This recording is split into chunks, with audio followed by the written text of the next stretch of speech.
In this video, you will see how to concatenate two columns in Excel. If you want to combine two names in Excel, you usually type the names like this. However, you don't need to do like that.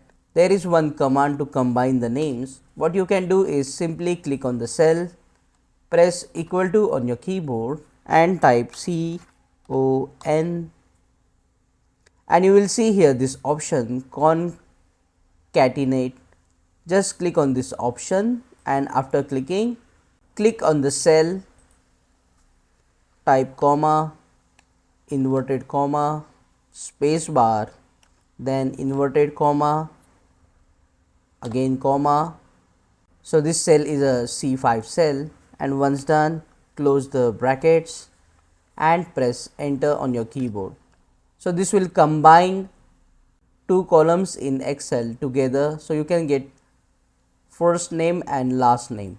Now you can also copy this and paste it in the next cell to combine the names, or you can also click on the cell and drag it down through the right bottom like this,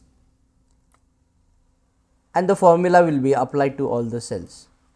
However, if you want to copy this, notice that if you copy the name, the formula will be inserted. But if you don't want the formula, you just have to copy the cell, right click and click on special cell and select the option values. So this will copy only the names, not the formula. In this way, you can concatenate two columns in Excel, or rather combine two columns in Excel.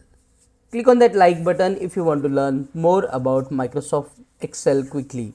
Subscribe and press the bell notification icon, and don't forget to check out these useful videos related to Excel. See you again in the next one.